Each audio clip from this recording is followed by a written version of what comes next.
Hello दोस्तों, आज हम बात करेंगे बाढ़, जिसको बोलते हैं हम लोग हिंदी में चींटियाँ। चींटियाँ को इलेक्ट्रिसिटी में जब इलेक्ट्रिकल का लाइन में बैठता है जब चींटियाँ, तब उन लोग को क्यों करंट नहीं मारता है। आज हम उसी के बारे में बात करेंगे। और साथ ही साथ हम लोग वर्चुअल कंडक्टर क्या होता है, वर्चुअल कंडक्टर किसको बोलते हैं और वर्चुअल कंडक्टर कहाँ पे मतलब देखने के लिए मिलता है, आज हम उसके बारे में बात करेंगे। देखिए, ये आपके पास एक डायग्राम है जिसमें आपका ये एसी सिंगल फेज सर्किट है। ये एसी सप्लाई है जिसका वोल्टेज आपका 230 से 220 से 230 वोल्ट तक रहता है। ठीक है, जैसे कि मान लीजिए आपको करंट का सर्किट में आपको पहले बोला है, जब करंट फ्लोइंग होता है वो आपका फेज का थ्रू से एंटर होता है, या आपका लोड के थ्रू से जाके आपका न्यूट्रल थ्रू से निकल जाता है। मतलब सर्किट कंप्लीट होने के लिए फेज चाहिए प्लस न्यूट्रल चाहिए। मतलब कोई भी सर्किट या कोई भी डिवाइस को चालू करने के लिए हमको सर्किट में फेज एंड न्यूट्रल कंपलसरी होना है, तब जाके हमारा सर्किट जो है वो क्लियर होता है। ओके, देखिए सेम थिंग, जैसे कि हमारा ये ओवरहेड लाइन है। ठीक है, जैसे हम लोग का सिटी में ये 11 केवी का सपोज ये 11 केवी का ओवरहेड लाइन है। ये ओवरहेड लाइन में आप देख सकते हैं 1 2 3 4 वायर जाता है। ये 4 वायर में आपका 1 2 3 जो वायर दिखता है, पहला वाला 1 2 3 है, ये 3 वायर आपका फेज में आता है। ये 3 फेज का लाइन होता है। और ये जो ऊपर जो लाइन जाता है जिसको बोलते हैं हम लोग न्यूट्रल लाइन। ओके, अभी आप देखिए ये चींटियाँ जितना भी सब बैठा हुआ है, आपको जूम करके थोड़ा मैं पास में दिखाता हूँ। ये चींटियाँ भी जितना भी बैठा है सब देख सकते हैं आप, सिंगल वायर में वो लोग बैठा हुआ है। इसका मतलब क्या होता है, कोई भी कंडक्टर में हमारा करंट इलेक्ट्रिसिटी जो करंट हमारा फ्लोइंग होता है, तब ये बाढ़ अभी चींटियाँ उसके ऊपर बैठा है, तो इसका मतलब इसी के अंदर में ही हमारा करंट जो होता है फ्लोइंग होने लगता है। जब तक इसको न्यूट्रल नहीं मिलेगा, मैं आपको पहला डायग्राम में क्या बताया था, जब तक उसको न्यूट्रल नहीं मिलेगा तब तक सर्किट क्लियर नहीं होगा। सर्किट क्लियर होने के लिए ग्राउंड कंपलसरी चाहिए, जिसको बोलते हैं हम लोग न्यूट्रल, जिसके थ्रू से करंट निकल जाता है। देखिए अभी आप गौर से देखिए, ये जो तस्वीर देखिए, इसमें एक जितने भी बाढ़ सब बैठा है, सारे बाढ़ एक वायर में सब बैठा हुआ है। कोई किसी के साथ हमारा दूसरा जो वायर होता है, दूसरे साथ किसी को भी टच नहीं होता है।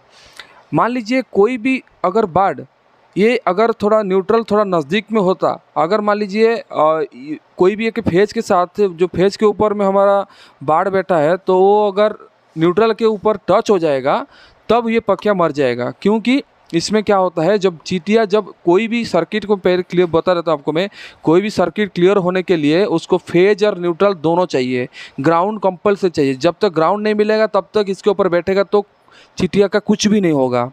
इसीलिए चींटियाँ को करंट के ऊपर बैठने से कुछ भी प्रॉब्लम नहीं होता है, जब दोनों के साथ टच नहीं होता है, फेज और न्यूट्रल के साथ टच नहीं होता है। जब फेज का न्यूट्रल टच हो जाएगा, चींटियाँ फटक से मर जाएगा। यही होता है, चींटियाँ इसीलिए कंडक्टर के ऊपर बैठने से नहीं मरता है, और रेयर केस में नहीं मरता है। और जब उसका न्यूट्रल के साथ टच होता है, उसको ग्राउंड कहीं पे भी अगर ग्राउंड मिल जाता है तो उसका डेथ हो जाता है। देखिए ये रेलवे लाइन का है, ये रेलवे लाइन का एक एग्जांपल आपको मैं दे रहा हूँ। जैसे कि हमारा ये रेलवे का जितना भी ओवरहेड का लाइन जा रहा है, ये ओवरहेड लाइन में अगर कोई भी एक आदमी सपोज एक कंडक्टर को पकड़ के उसको मतलब हैंगिंग में ऐसे पकड़ के सपोज झूल रहा है। ठीक है, सपोज यहाँ से कोई भी एक आदमी पकड़ के उसको झूल रहा है, तो उसको करंट नहीं मारेगा, कभी भी नहीं मारेगा। क्योंकि वो कंडक्टर में जब करंट फ्लोइंग होता है, उसी का बॉडी के थ्रू से करंट फ्लोइंग होके चला जाता है, करंट उसको एक फ्लो में ले लेता है।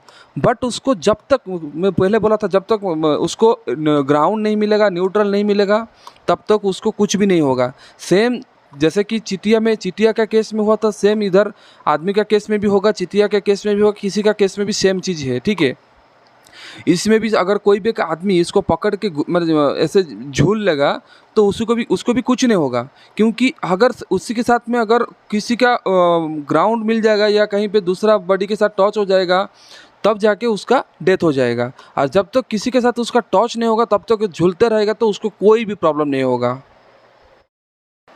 और सेम थिंग क्या है वर्चुअल कंडक्टर के बारे में जो मैं आपको बता रहा था। वर्चुअल कंडक्टर एक्चुअली जनरली हम लोग को रेलवे लाइन में देखने के लिए मिलता है। वर्चुअल कंडक्टर कैसे मिलता है, आप एग्जांपल मैं दे रहा हूँ।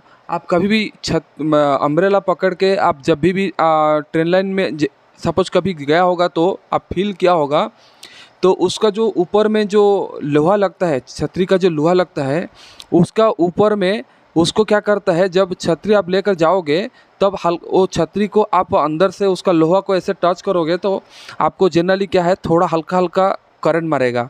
क्यों? बारिश के टाइम में खास करके। क्यों? जब ये ओवरहेड लाइन जाता है तो ये जो ओवरहेड लाइन के एरिया में जितने भी हमारा करंट जो फ्लोइंग होने लगता है, उसका एक रेडियस बन जाता है, जिस रेडियस में मतलब करंट का जो वेव होता है, करंट का जो मतलब फ्लो ऑफ कंडक्टर जो है उसका रेडियस, वो रेडियस बना लेता है, वो एक लिमिटेड रेडियस बना देता है, जिस लिमिटेड रेडियस में उसको वर्चुअल करंट फ्लोइंग होने लगता है। जैसे कि मतलब ये जो एरिया में सपोज हमारा जितना भी मतलब ओवरहेड लाइन में है, ये ओवरहेड लाइन में बारिश के टाइम में आप छतरी लेके जाओगे तो आपको हल्का हल्का करंट मरेगा, उसका लोहा में हाथ लगाओगे तो थोड़ा हल्का हल्का करंट मरेगा। इसीलिए क्योंकि ये चारों तरफ में क्या हो जाता है, पूरा सर्किट में इलेक्ट्रिसिटी जो है वो ज़्यादा तरफ पे हो जाता है, जिसको एक एरिया रेडियस बना देता है, जिसके थ्रू से हम लोग को इसी को ही बोलते हैं हम लोग वर्चुअल कंडक्टर। मतलब जो कि जो कंडक्टर होता है इनविजिबल कंडक्टर जिसको बोलते हैं, ठीक है। वर्चुअल कंडक्टर जिसको बोलते हैं हम लोग इनविजिबल कंडक्टर, जिसको हम लोग वेव का मतलब इनविजिबल हिसाब से हम लोग को उसको करंट मारेगा, उसको ही बोलते हैं हम लोग वर्चुअल कंडक्टर। अभी वर्चुअल कंडक्टर क्या है, आपका डाउट क्लियर हो गया? अगर उसके बारे में और कुछ भी जानना है तो उसके बारे में आप मेरे को कमेंट कर सकते हैं नीचे, मैं आपको ज़रूर आपको हेल्प करूंगा। आपका सारे जो भी आपका डाउट रहेगा तो आप मेरे को कमेंट में बताइए, मैं आपका सारे डाउट क्लियर करा दूंगा। तब तक के लिए जय जगन्नाथ।